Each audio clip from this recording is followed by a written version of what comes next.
میرے ذیشان کو وہ بچپن سے پسند ہے، اب تو دونوں نے تعلیم بھی مکمل کر لی ہے، منگنی آج کل میں کر لیتے ہیں۔ یہ سن کر انوشے کے ہاتھ سے چائے کی ٹرے چھوٹ گئی۔ ارے کیا ہوا؟ میں نے انوشے سے پوچھا۔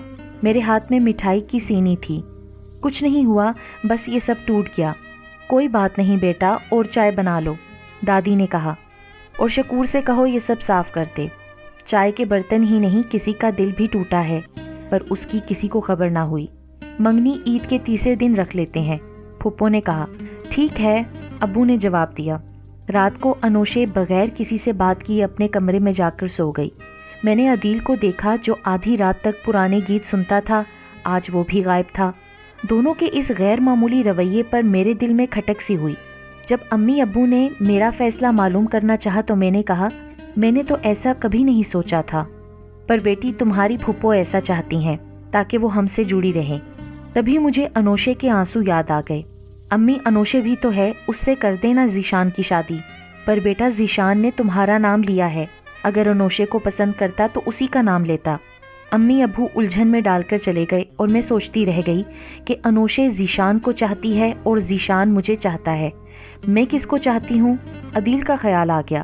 رات کے 2 بج گئے اور وہ صبح سے گھر نکلا تھا، ابھی تک نہیں آیا، نہ جانے کہاں چلا گیا تھا۔ 3 بار فون لگا چکی تھی پر فون آف تھا اس کا۔ میں اس کے انتظار میں لان میں ٹہلنے لگی۔ اچانک گیٹ پر نظر گئی، وہ اندر آ رہا تھا۔ اس کا چہرہ اترا ہوا تھا اور آنکھیں سوجی ہوئی، جیسے کہ بہت رویا ہو۔ میں اس کی طرف لپکی۔ کہاں رہے تم سارا دن؟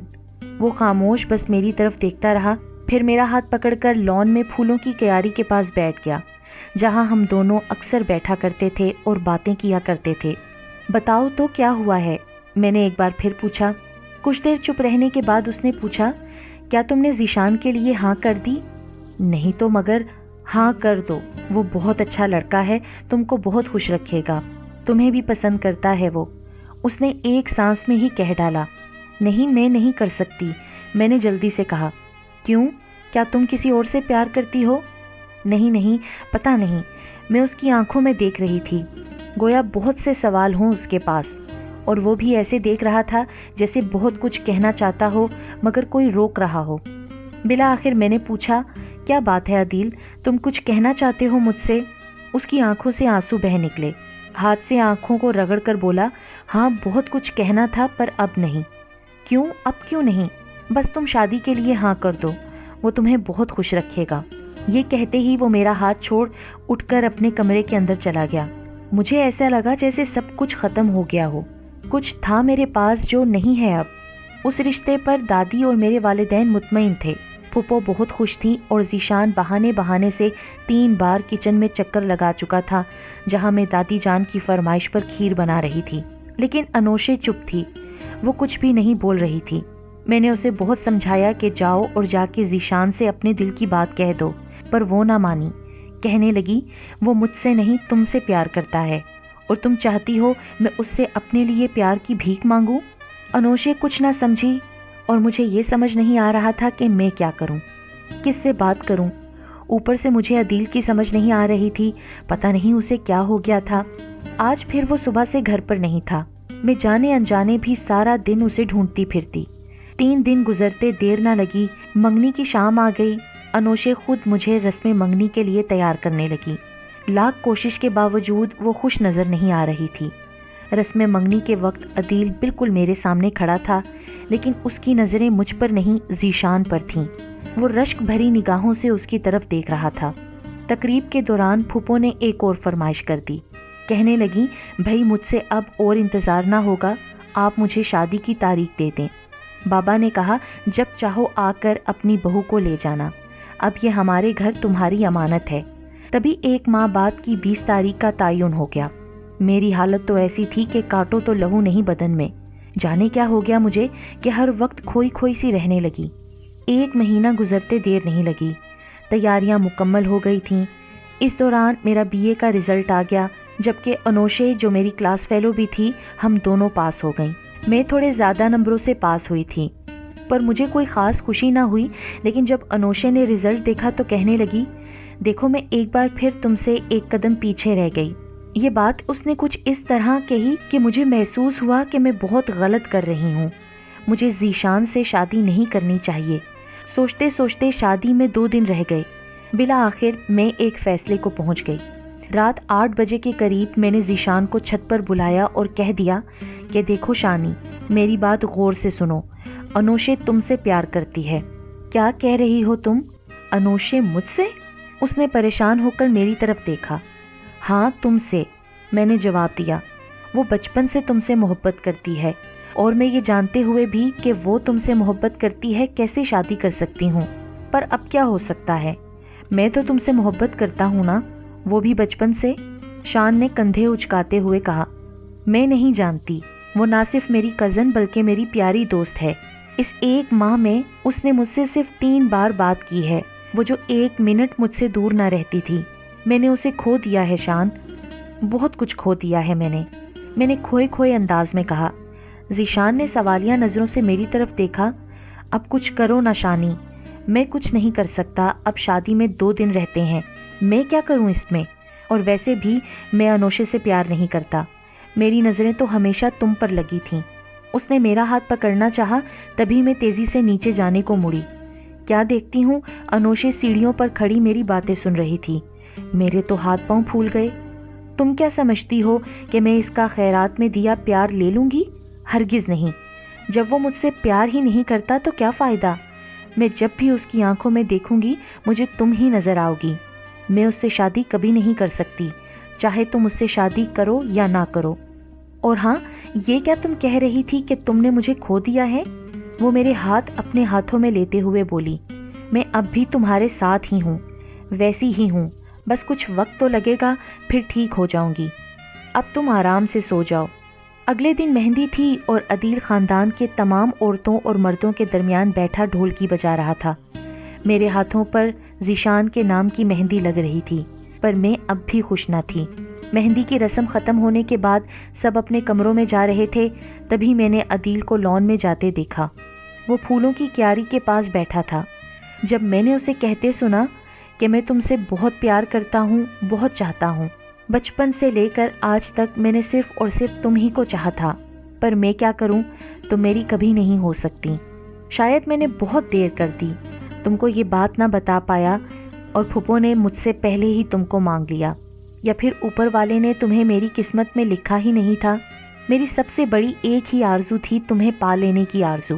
اگر عید کی صبح پھپھو تمہارا ہاتھ نہ مانگتی تو میں تم سے اپنی محبت کا اظہار عید والے دن ہی کرنے والا تھا، پر اب نہیں۔ اب تم میرے کزن، میرے بھائی، میرے دوست کی ہمسفر بننے جا رہی ہو۔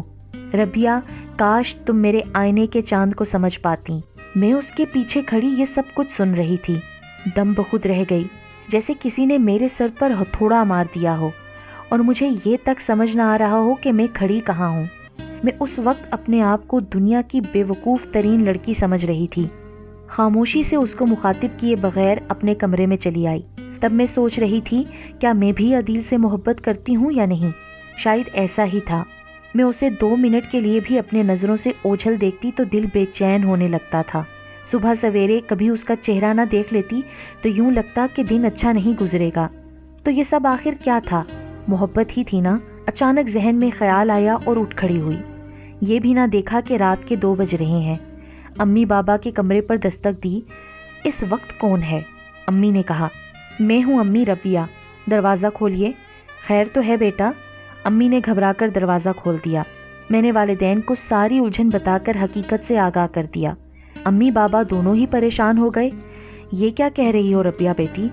میں ٹھیک کہہ رہی ہوں امی، پلیز آپ لوگ کچھ کریں، جو جس کو پسند کرے اس کی شادی اسی سے ہونی چاہیے۔ انوشے ذیشان کو اور عدیل مجھے، اس سے آگے میں کچھ نہ بول سکی۔ اچھا تو اب تم سو جاؤ، صبح بات کریں گے۔ صبح تک کے 4 گھنٹے میں نے کانٹوں پر جا کر گزارے۔ صبح ہی بابا نے ساری حقیقت دادی اور پھپھو کے سامنے رکھ دی۔ انہوں نے پھر ذیشان کو بلایا اور سمجھایا۔ تب اس نے کہا، ٹھیک ہے، آپ لوگ ربیہ اور عدیل کی شادی کر دیں، اگر ربیہ بھی یہی چاہتی ہے۔ یہ کہہ کر وہ کمرے سے نکل گیا۔ ربیہ ہو کہ انوشے، میرے لیے تو دونوں برابر ہیں، پھپھو نے افسردگی سے کہا۔ ذیشان نے عدیل کو فون ملایا۔ کہاں ہو بھائی؟ مارکیٹ میں کچھ لینا تھا مجھے۔ اچھا تو پھر جلدی گھر پہنچو، اور ہاں، اپنے سائز کی شیروانی بھی لیتے آنا۔ یہ کیا کہہ رہے ہو تم؟ میں تمہاری شادی پر شیروانی پہن کر کیا کروں گا؟ ویسے بھی بہت اچھا کرتا لے چکا ہوں۔ میری نہیں بے وقوف، تمہاری شادی کی بات کر رہا ہوں۔ کیا مطلب یار؟ کھل کر بتاؤ، میں سمجھا نہیں۔ وہ الجھ گیا۔ تم جیسا احمق میں نے نہیں دیکھا یار، تم ربیہ سے شادی چاہتے تھے اور ایک بار بھی اسے یا مجھے اشارتاً بھی نہیں کہا۔ اب ہم کو خواب تو نہیں آتا کہ تم کیا چاہتے ہو، تمہارے دل میں کیا ہے؟ نہیں یار، تم کو غلط فہمی ہوئی ہے۔ ربیہ نے مجھے کبھی نہیں کہا کہ وہ مجھ سے شادی کرنا چاہتی ہے۔ ایسا کہنا نہیں پڑتا، محسوس کرنا پڑتا ہے۔ تم لڑکے ہو کر اس سے دل کی بات نہ کر سکے، وہ تو پھر لڑکی ہے۔ اب اتنے مہان نہ بنو کہ میرے لیے قربانی دے کر مجھے ولن ہی بنا دو۔ بس اور کوئی بات نہیں کرنی، شیروانی لیتے آؤ اور یہ لو، ربیہ سے خود بات کر لو۔ آئینہ دے دیا تم نے اور سمجھایا بھی نہیں کہ آخر یہ چاند کا معاملہ کیا ہے۔ میں ساری چاند رات سوچتی رہی کہ یہ چاند کا معاملہ کیا ہے۔ سوچا صبح تم سے پوچھوں گی، تم تو جانتے ہو کہ میں ازل کی بے وقوف ہوں، اور صبح تو گھر کا نقشہ ہی بدلا ہوا تھا۔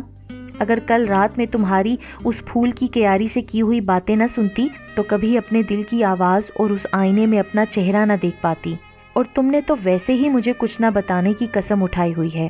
اچھا، اب شیروانی لے آنا۔ انوشے چھت پر تھی، فون بند کر کے میں اس کے پاس گئی۔ اسے بہت منایا کہ وہ ذیشان سے شادی کر لے، پر وہ نہ مانی۔ ضد کی پکی تھی، پر شاید اپنی جگہ وہ ٹھیک بھی تھی۔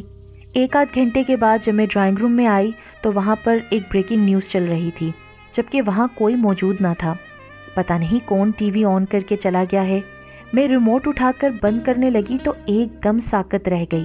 لاہور کے کسی بڑے شاپنگ مال میں آگ لگی تھی۔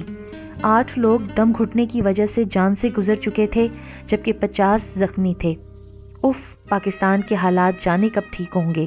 جو لوگ مر چکے تھے ان کی ڈیڈ باڈیز باہر لائن میں رکھی تھیں۔ یہ چہرہ نہیں، یہ وہ نہیں ہو سکتا۔ میری آواز سن کر سب نیچے آ گئے۔ کیا ہوا ربیہ؟ امی یہ دیکھیں، یہ نہیں ہو سکتا۔ میری زبان لڑکھڑانے لگی۔ تبھی میں دھڑام سے گر گئی اور لکڑی کے میز کا کونا میرے سر کے پیچھے والی سائڈ پر لگا۔ میں بے ہوش ہو گئی۔ کسی کو یقین نہ آئے گا کہ وہ بے ہوشی 1 سال تک رہی۔ میں کومے میں چلی گئی تھی۔ میں جب کومے سے بیدار ہوئی تو اپنے کمرے کو اسپتال کی مانند پایا۔ امی، میں کہاں ہوں؟ تم اپنے کمرے میں ہو میری بچی، تم ٹھیک ہو گئی ہو۔ ان کی خوشی دیکھنے والی تھی، لیکن اگلے ہی لمحے وہ اداس ہو گئیں، کیونکہ عدیل اس دنیا میں نہ رہا تھا۔ اسے مارکیٹ میں آگ کے حادثے نے نگل لیا تھا، اور اس حادثے کو اب 1 سال گزر چکا تھا۔ کچھ عرصہ گزرنے کے بعد جب میں ٹھیک ہوئی تو امی نے مجھے کہا، ہماری بات مان لو، ہم نے بہت دکھ دیکھ لیا ہے، ہماری بات مانو گی تبھی عدیل کی روح کو بھی سکون مل جائے گا۔ ماں، باپ، پھپھو اور بوڑھی دادی کی خاطر بالآخر مجھے سر جھکانا ہی پڑا، اور میں رشتہ ازدواج میں منسلک ہو گئی۔ اب میں اور ذیشان مل کر عدیل کی یاد تازہ کر لیتے ہیں، جبکہ انوشے ایم فل کرنے لندن چلی گئی۔ عدیل چلا گیا، مگر اس کی یادیں ہمیشہ ہمارے دلوں میں تر و تازہ رہیں گی۔